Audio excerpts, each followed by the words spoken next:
Hello all. तो चलिए हम विदाउट वेस्टिंग और टाइम हम अपने बाकी जो बचे हुए चैप्टर्स के पार्ट थे उसे कंप्लीट करते हैं, जिससे कि आप लोगों को भी एक रिदम में चैप्टर्स मिलते रहें। हमने इसके पहले तक तो कंप्लीट कर लिया था। I will show you in the screen obviously. यहाँ तक हमने कंप्लीट कर लिया था। We have already completed the making of nationalism in Europe. The first paragraph was already completed and will complete the aristocracy in the new middle class. ठीक है, उस time पे क्या हो रहा था कि अगर हम सोशली देखें या पॉलिटिकली देखें, दोनों ही तरीके से अगर हम देखते हैं, तो एक क्लास जो है वो डोमिनेंट बन के सभी के सामने आ रहा था या सभी क्लासेस पे भारी पड़ रहा था, और वो था एरिस्टोक्रेसी क्लास। ठीक है, नाम तो सुना हुआ ही होगा ऑब्वियसली, एरिस्टोक्रेसी। तो क्यों ऐसा था? बिकॉज वो जो थे they owned estates in the countryside and also town houses. सीधी सी बात यहाँ पे उभर के आती है कि इनके पास जो था वो सबसे ज़्यादा प्रॉपर्टी था। ठीक है, और प्रॉपर्टी होने की वजह से ये पावरफुल थे, जो कि आज भी है। ठीक है ना, कोई बहुत ज़्यादा डिफरेंस तो है नहीं। Today also property is a very important means it's a symbol of power. ठीक है, तो ये आपको मार्क करने वाली बात है जो बोर्ड एग्जाम के लिए इंपॉर्टेंट है कि they spoke French for purpose of diplomacy. So French was obviously language of aristocracy eight that time. और उनकी फैमिलीज जो थे वो आपस में मैरिजेस से कनेक्टेड रहते थे। वो ये नहीं चाहते थे कि वो किसी और क्लास के या अपने से ज़्यादा वो ऊंच नीच के भेदभाव मतलब ज़्यादा रखते थे। वो ये नहीं चाहते थे कि हम किसी छोटे से, ठीक है ना, मैरिटल टाइज रखें। ठीक है, एरिस्टोक्रेसी एक न्यूमेरिकली स्मॉल ग्रुप था। एग्जाम में ये क्वेश्चन आता है बार बार। ठीक है, ओके। नंबर्स में अगर हम देखें तो पीजेंट्री जो थे, जो पीजेंट्स थे वो काफ़ी ज़्यादा थे। बट ऑब्वियसली पैसे का पावर जो होता है ना, वो फिजिकल पावर से कई ज़्यादा इम्पोर्टेंट होता है, कई ज़्यादा वैल्यूएबल होता है as far as history is concern. ठीक है, तो इसलिए वो ऑब्वियसली उन्हें डोमिनेट कर देते थे। तो एग्ज़ाम्स के लिए बस इतना याद रखना है कि एरिस्टोक्रेसी जो थे उनका बैकग्राउंड क्या था, बेसिकली वो क्यों इतने पावरफुल थे, वो किस तरह की भाषा बोलते थे, और वो ऑब्वियसली क्वांटिटी में कम थे। तो ये पॉइंट्स आप लोग एरिस्टोक्रेसी में लिख सकते हो जब एग्ज़ाम में आए। तो बाकी इन सब चीज़ों को आप इग्नोर कर सकते हो, इतना इंपॉर्टेंट नहीं है as far as examination is concern. ठीक है, हाँ, नॉलेज के लिए पढ़ रहे हो तो बात अलग है, यू कैन रीड इट। तो अब हम आगे बढ़ते हैं। यहाँ देखते हैं हम कि एरिस्टोक्रेसी ने क्या रोल प्ले किया आखिर। ठीक है ना, why we are reading about it, हम आखिर पढ़ ही क्यों रहे हैं उनके बारे में अगर कुछ नहीं है तो यहाँ देखने वाली चीज़ ये है कि industrialisation begin in England in second half of the 18th century. ठीक है, इंडस्ट्रियलाइजेशन जो है वो second half of 18th century में हुआ। अब सबको बता देता हूँ कि second half of 18th century means obviously after 1750। ठीक है, आफ्टर 1750। कभी ये मत सोचिएगा कि 18th century means we are talking about 1800 and something. No, anything if 701 means if we are reading from 701 to 799, that means we are talking about 18th century। तो 18th century exactly 1700 से लेकर 1799 तक को कहा जाता है। So second half of 18th century means obviously वो 1750 के बाद की बात हो रही है। ठीक है, सो एक इम्पॉर्टेंट पॉइंट है, जब हिस्ट्री पढ़ते हैं तो हिस्ट्री की इन बारीकियों को समझना ज़रूरी है, तब जाके ही हम आगे बढ़ पाएंगे। तो उस टाइम पे क्या हुआ कि जब इंडस्ट्रियलाइजेशन अपने जोरों शोरों पर था तो सिर्फ एरिस्टोक्रेसी के कंधों पे तो सब कुछ था नहीं। मान लेते हैं कि वो प्रॉपर्टी ओनर्स थे, बट काम कौन करेगा? वो तो हथौड़ा लेके उतरेंगे नहीं काम करने। सो करेगा कौन? In its wake new social groups came into being. कई सारे सोशल ग्रुप्स आने लगे। ऑब्वियसली एक वर्किंग क्लास पॉपुलेशन आया। ठीक है, वर्किंग क्लास पॉपुलेशन थे, मिडिल क्लास आने लगे, क्योंकि कुछ लोग थे जो काम करते, फावड़ा चलाते, हथौड़ा चलाते। ठीक है, कुछ लोग थे जो उनसे काम करवाते, they were the middle class and obviously they were educated also. ठीक है, वो थे इंडस्ट्रियलिस्ट, बिजनेसमैन, प्रोफेशनल्स। क्लियर।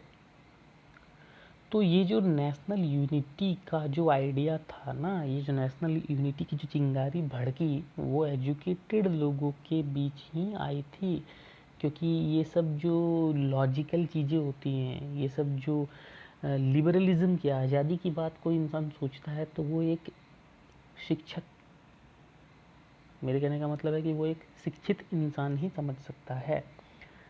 ठीक है, एजुकेशन ब्रिंग्स लिबरलाइजेशन, ठीक है ना, ज्ञान से ही मुक्ति आती है। तो जो ज्ञानी होगा वही मुक्ति के बारे में सोचेगा, ठीक है ना। बाकी अंगूठे छाप जो होते हैं उन्हें कोई लेना देना तो है नहीं, उन्हें 2 वक्त की रोटी चाहिए। Okay, so now what did liberal nationalism stand for? What is exactly this that we are dealing about, means what we are exactly हम जो पढ़ रहे हैं वो है क्या, वो तो जानना है ना कि हम लिबरल नेशनलिज्म की जो बात कर रहे हैं वो होता क्या है। So the term liberalism derives from the Latin root word liber, इसका मतलब फ्री होता है। ठीक है, याद रखने की वाली बात है कि लैटिन से आया है, बट ये एग्जाम के लिए इतना इंपॉर्टेंट है नहीं। ठीक है, ये सब एग्जाम्स में नहीं आते कि 1 मार्क में आप लोग ये बताओ कि वो कहाँ से वर्ड रूट आया हुआ है, ठीक है ना, वो कोई ध्यान नहीं देता। ये देखने वाली बात है कि it emphasise the concept of government by consent. इसका मतलब ये होता है कि गवर्नमेंट जो है वो सभी की रजामंदी से होनी चाहिए। कंसेंट का मतलब होता है रजामंदी। मैं थोड़ा आप लोगों को इंग्लिश के रूट वर्ड्स भी बताते रहूँगा ताकि आप लोगों को आसानी हो समझने में चीज़ों को। सेंट का मतलब होता है दिमाग, इसलिए आप बोलते हो ना किसी को कि वो सेंटी हो रहा है, सेंटिमेंटल। तो sent basically relates to brain of a person. And con का मतलब होता है सेम, कॉन का मतलब सेम होता है, हम कहते हैं कॉन्साइड करना, ठीक है, कॉनकरेंट लाइन, कॉनकरेंट पॉइंट्स, इनके बारे में बात करते हैं, मतलब सेम जगह पे आने वाले, तो सेम होता है कॉन, ध्यान रख लेना ये सब। और सेंट का मतलब होता है दिमाग, ठीक है। हम यहाँ थॉट लिख सकते हैं, तो जिनके सेम थॉट होंगे, sorry for my hand writing, okay, but screen में इस तरह से ही लिख पाते हैं, क्या कर सकते हैं अभी। सो सेम थॉट अगर जिनके होंगे, ठीक है ना, वही कंसेंट से गवर्नमेंट बना पाएंगे। मन भेद होगा तो सरकार नहीं बनेगा, ठीक है। तो हम आगे बढ़ते हैं, ठीक है। Liberalism had stood for the end of autocracy and clerical privileges. उनका मानना था कि भाई हमको ऑटोक्रेसी से मुक्ति चाहिए और हमको फालतू में विदाउट एनी रीज़न कोई किसी को भी कोई प्रिविलेज नहीं मिलना चाहिए। कर्म करिए, कमाइए उस चीज़ को, इसलिए नहीं मिलना चाहिए क्योंकि आप एक ख़ानदान को बिलोंग करते हो, या आपके पिताजी ये थे या वो थे, जो भी, ठीक है। इसे ही कहते हैं प्रिविलेज मिलना। मैंने आपको सिंपल तरीके से समझा दिया, एग्जाम में आया तो आप लोग लिख सकते हो what is the exact meaning of privilege, right, ठीक है।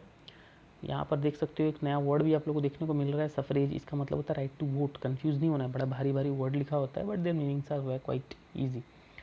सो वो सफरेज की बात करते थे क्योंकि वो पढ़े लिखे थे, वो जानते थे कि भाई सभी को अधिकार मिलना चाहिए टू वोट, ठीक है ना। ठीक है, पर क्या हुआ, वो जो चीज़ मिला वो डायरेक्ट नहीं मिला, वो ये मिला कि the right to vote and to get elected was granted exclusively to property owning man. जिनके पास पैसा है उनके पास वोट है, ये धारणा थी लोगों की उस टाइम पे। That was the thinking of people at that time, right. और जो इंसान के पास प्रॉपर्टी ना हो, चाहे वो मेल हो या फीमेल हो, उन्हें पॉलिटिकल राइट्स से तो बेदखल कर दिया जाता था, उन्हें तो वो मिलने से रहा, ठीक है।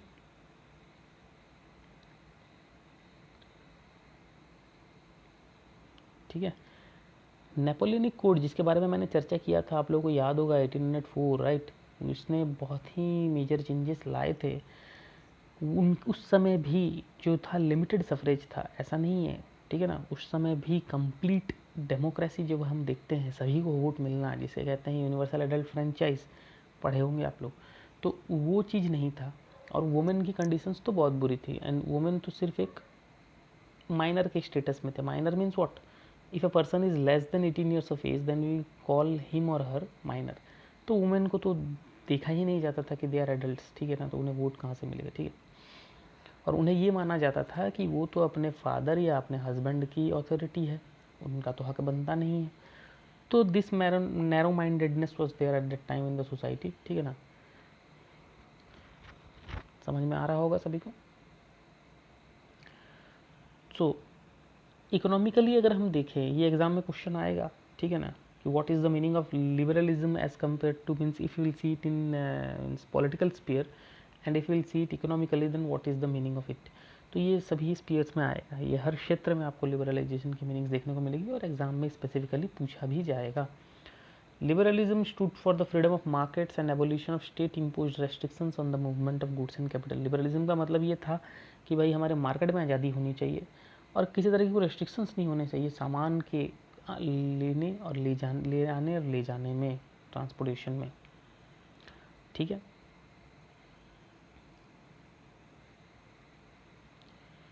तो क्या था एग्जाम में लिखने लायक, क्या चीज़ें हैं जो आप लोगों को याद रखनी है, उसके बाद सीधा इस पॉइंट पे आ जाओगे, बीच के सभी चीज़ों को छोड़ो, ठीक है ना। वो जो एग्जाम में नहीं आना है, जिसे लिखना नहीं है, कोई मतलब नहीं है पढ़ के। अभी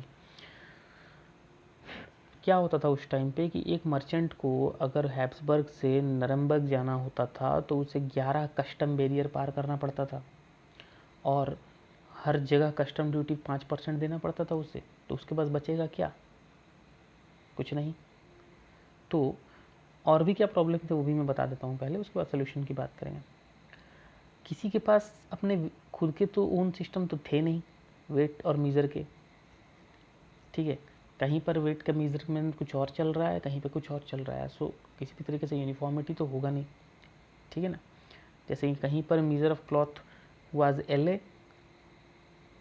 कहीं पर LA का जो था मेज़रमेंट कहीं कुछ और था, दूसरी जगह चले जाओ तो LA का मेज़रमेंट कुछ और था। देखो इतने सारे डिफरेंस आ रहे हैं उनके मेज़रमेंट्स में, तो कहाँ से पता चलेगा, कहीं पे वो 54.7 cm है तो कहीं पे 55.1 cm है। तो ये तो बहुत बड़े ऑब्स्टेकल्स थे इकोनॉमिक एक्सचेंज में। तो क्या किया जाए भाई इसके लिए।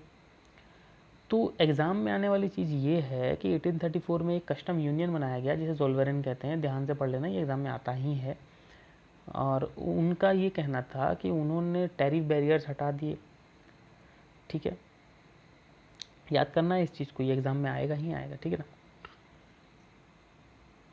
टैरिफ बैरियर्स उन्होंने हटा दिया और एक यूनिफॉर्म वेट के सिस्टम या मेज़रमेंट का सिस्टम, कोई भी मेजरिंग सिस्टम है, उन्होंने यूनिफॉर्मिटी मेंटेन किया वहाँ पे, ठीक है। और एक इकोनॉमिक नेशनलिज्म को स्ट्रेंथन किया है, जो कि बहुत इम्पॉर्टेंट है। इकोनॉमिकली भी नेशनलिज्म होना चाहिए, ठीक है। सो हमने पॉलिटिकली कंप्लीट किया, हमने इकोनॉमिकली कंप्लीट किया। अब हम आगे बढ़ेंगे न्यू कंजर्वेटिज्म आफ्टर 1815। अब भाई ये कंजर्वेटिज्म कहाँ से आ गया, दिमाग में आएगा कि ये जो लोग अब मॉडर्न बनने की तरफ जा रहे हैं तो ये कंजर्वेटिज्म कहाँ से आ जाएगा, बट था वो, ठीक है ना। क्योंकि जब कुछ लोग मॉडर्न बनते हैं तो कुछ लोग होते हैं जो उनके पैरों को खींचते हैं, जैसे टांग खींचना कहा जाता है, ठीक है ना, पुलिंग द लेग्स, ठीक है। तो वो तो होगा, समाज में तो होगा ही, ठीक है ना। तो न्यू कंजर्वेटिव आफ्टर 1815 हम इसके बारे में पढ़ेंगे, क्योंकि चैप्टर काफ़ी बड़ा है और मैं एक वीडियो में इसे एक बार में कंप्लीट नहीं करना चाहता, क्योंकि कोई बच्चे देखेंगे नहीं, बोर हो जाएंगे, परेशान हो जाएंगे, ठीक है ना। तो ऐसे ही हिस्ट्री का नाम सुन के लोगों को उबासी आने लगती है, ठीक है ना, यॉर्निंग करने लगते हैं बच्चे हिस्ट्री का नाम सुनकर। सो वीडियो को शॉर्ट रखा गया है। आई होप जितना मैंने बताया है आप लोगों को समझ में आ गया होगा। ओके, सो हम ये न्यू कंजर्वेटिज्म आफ्टर 1815 हम अगले वीडियो में करेंगे। तब तक के लिए पढ़ते रहिए, बढ़ते रहिए, स्वस्थ रहिए, मस्त रहिए। बाय सभी को।